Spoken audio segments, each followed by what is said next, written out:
बोल मेरे श्री गुरु महाराज की दयालु श्री परमहंस जी महाराज की जय। श्री नंगली निवासी भगवान की जय। श्री नंगल बिहारी महाराज की जय। श्री परमपुरी सरकार की जय। नमो पार्वती पते हर हर हर महादेव।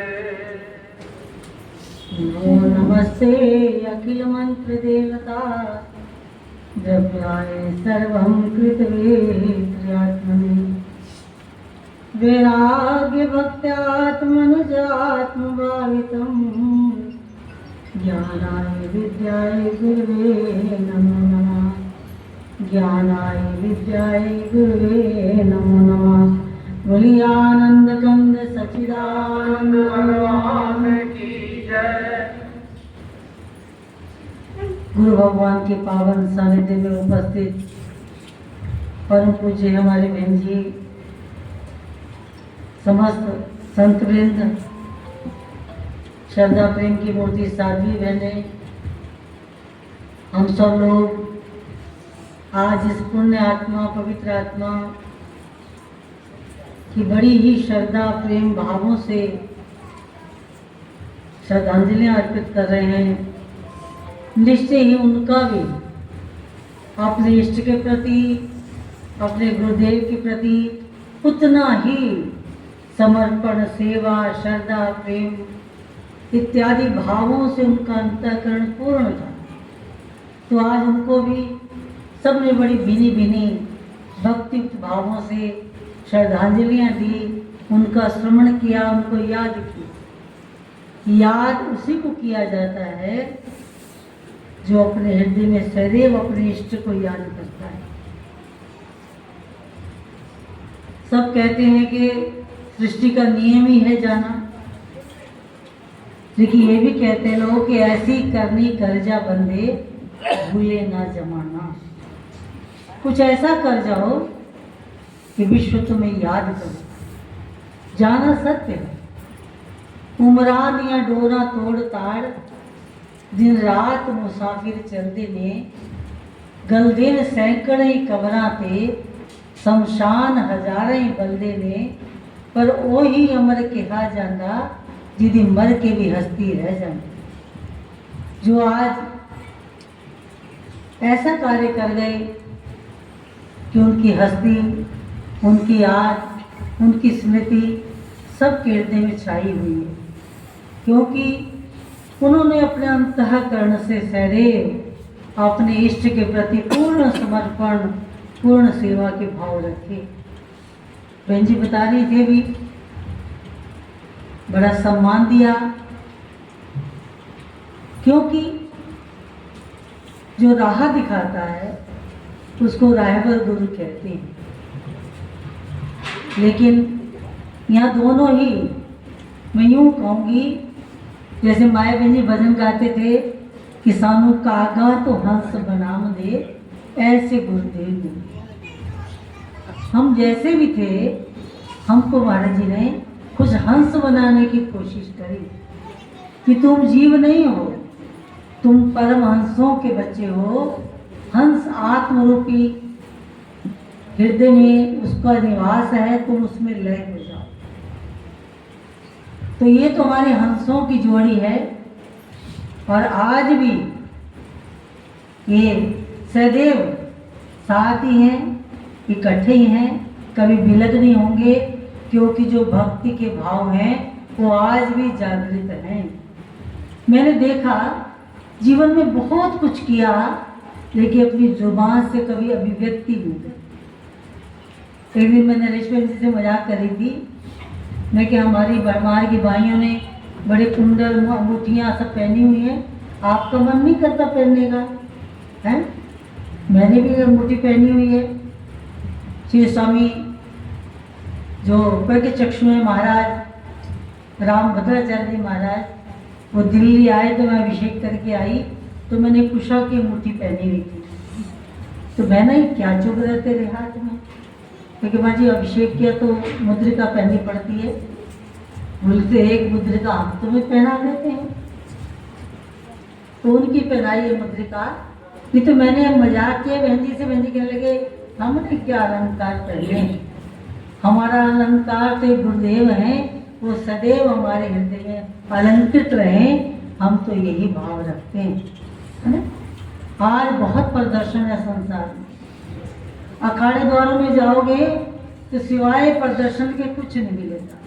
हमारे गुरु महाराज जी की दुनिया जैसी दुनिया और कहीं नहीं है ना।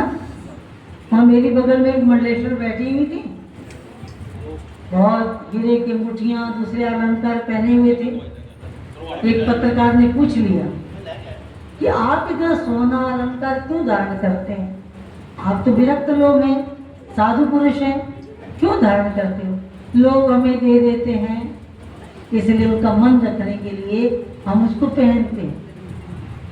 तो मैं भी बगल में बैठी थी, तो मैंने हंसी मजाक में कहा, मैं गया साध्वी जी, मेरे गुरु महाराज जी के नाम पे लोगों ने 22 काफ़ी सोना दिया, 22 तोला सोना हमने गुरु महाराज जी की समाधि में लगाया। तो हमें चाव ये था कि महाराज जी अलंकृत हों। तो भक्त जो भाव अर्पण करते हैं उसका गुरुदेव के प्रति समर्पण हो जाना, ये उसी के जीवन में है जो उनके प्रति पूर्ण समर्पित है ना। माया बिंदी देखो, कभी देखा इनको सोना गहना पहने कुछ है। तो ये गाते थे, गुरा ने सानू नाम का गिरना पाया। तो ये अलंकृत किससे हैं?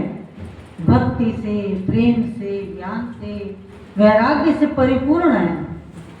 तो संत जो है वो कोई भेष नहीं है, कोई अलंकार नहीं है, कोई घर या बाहर रहने की बात भी नहीं है ना।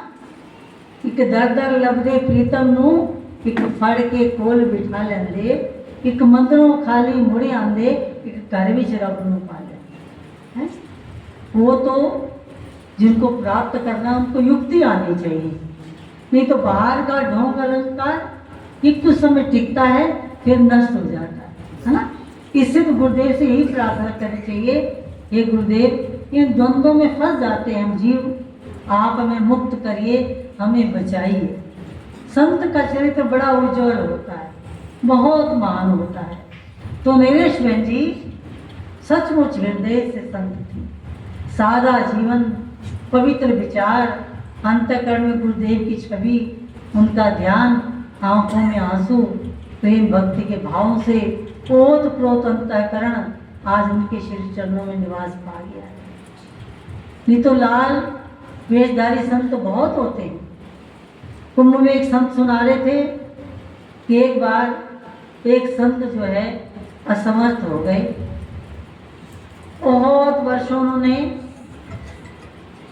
त्रिवेणी में हर साल जा कर के एकांत वास किया और गंगा जी का स्नान किया और अपना तप भजन जो भी करते थे 3 महीने वो बिल्कुल अपनी काया कल्प कर देते थे। इतना ज़्यादा वो माँ के प्रति भी समर्पित थे और सेवा भाव भी ऐसा था उनका। शरीर असमर्थ हो जाता है एक समय में, बाबा का शरीर असमर्थ हो गया, गंगा नहीं जा पाए। तो भक्तों ने कहा महाराज जी साधन बहुत है, कार है, दूसरे साधन है, हम आपको ले चलते हैं, आप चलिए। महाराज बोले माँ ने बुलाना होता तो शरीर में सामर्थ्य रखते, अब सामर्थ्य नहीं है तो माँ ही जिम्मेवार है, जैसा रखेंगे ठीक है। भक्त भी ऐसा ही कहते हैं, जो गुरुदेव जिस अवस्था में रखेंगे उनकी मौज है। ठीक रखें, अस्वस्थ रखें, शक्ति दें या निर्बलता है, जो कुछ है हम सब रूपों में उन्हीं को देखें। तो बाबा जो है वो मौन होके भजन में बैठ गए, बोले भक्तों तुम जाओ स्नान करो, मैं नहीं जा सकता। लेकिन भक्त जब तक अपनी गाड़ी इत्यादि साधनों से त्रिवेणी धाम पहुंचे तो देखा बाबा पहले ही बैठे हैं त्रिवेणी घाट पर। बोले बाबा बड़ी प्रार्थना करी, आप चलिए स्नान करने के लिए, आप तब तो आए नहीं, आप तो यहाँ विराजमान हैं। बोले मैं तो नहीं आ रहा था। भारद्वाज मुनि आए और मुझे कहने लगे बाबा माँ ने बुलाया। माँ ने कहा है कि जब तक तुम नहीं आओगे तो हजारों दुनिया आएगी और अपने अपने अपवित्र कर्मों का फल मुझे दे जाएगी। जैसा लोग कहते हैं कि गंगा स्नान करने से पाप मुक्त हो जाते हैं, तो सब मेरे प्रति जो पाप अर्पण कर जाएंगे तो मैं उन पापों को कहाँ क्षय करूँगी, मैं उन पापों को कहाँ दूँगी। जब तुम्हारे जैसे संत इस गंगा में आके स्नान करते हैं तो मैं पवित्र होती हूँ। इसलिए भारद्वाज मुनि स्वयं उन बाबा को लेकर के त्रिवेणी घाट में आए और बाबा को कहा, माँ ने कहा तुम स्नान करो। अब बाहरी स्नान और अभ्यंतर शुचि का बड़ा विचार होता है। हमारे गुरु महाराज जी ने एक ही बात पर जोर दिया कि जब तक तुम्हारा अंतःकरण शुद्ध नहीं है, तुम ना भजन के अधिकारी हो ना सेवा के अधिकारी हो, बाकी भाव तो बड़ी दूर की बात है। अपवित्र अंतःकरण कैसे शुद्ध होगा? गुरु महाराज जी ने सेवा और सुमिरन दो साधनों को दिए। जहाँ तक हो सके तन के द्वारा, तन निर्बल हो जाए तो मन के द्वारा, आत्मचिंतन के द्वारा भी हम सेवा कर सकते हैं। और धन तो सब समर्पित करते ही हैं, बहुत अच्छी बात है। इसी प्रकार संत की परिभाषा समझना बड़ा कठिन है। संत बहुत बड़ी बात है। हमें गुरु महाराज जी ने संत बनाने की कोशिश करी। हम सबको जो उपदेश दिया, जो सेवा दी, जो भजन का मार्ग दिया, ये अंतःकरण को शुद्ध करने के लिए है। और शुद्ध अंतःकरण हो जाए तो नरेश बहन जी की तरह हम भी उनके चरणों में स्थान प्राप्त कर लेंगे। समय बहुत हो गया है, इसलिए हम लोगों ने जीवन में इस बात का अनुभव करना है कि नरेश बहन जी ने अपने जीवन में जिन दिव्य भावों को, समर्पण को, त्याग को, वैराग्य को धारण करा, हम भी उन्हीं दिव्य भावों के द्वारा अपने इष्ट के चरणों में सदैव अपने चित्त को लगाए रखें। और शरीर का क्या पता कब छूट जाए, है ना। धनानि भूमो पशुहि गोस्ते कांता गृहद्वारे सखा शमशाने, है ना। देहाचितायम परलोक मार्गे धर्मानुगोचति जीवे कहा। ये संसार की जो धन भूमि ऐश्वर्य है ये सब यहीं रह जाए। स्त्री गृह द्वार तक जाएगी, सखा शमशान तक जाएंगे, देह चिता तक जाएगी, लेकिन अंत में धर्मानुगोचति जीवे का, अंत में हमारा धर्म ही हमारे साथ चलेगा। हम संत हैं तो हमारा क्या धर्म है, हम गृहस्थ हैं तो हमारा क्या धर्म है, हम देश के समाज के सेवक हैं तो हमारा क्या धर्म है। इस प्रकार स्वधर्म का पालन करते हुए गुरुदेव के चरणों में अपने आप को समर्पित कर दें। आज बहन जी की श्रद्धांजलि के दिन यही प्रार्थना करते हैं कि सहज भाव, जैसा सहज भाव उनका था ऐसा सहज भाव हमें आ जाए तो सहज योग ही, सहज मार्ग ही महाराज जी ने हमको दिया है।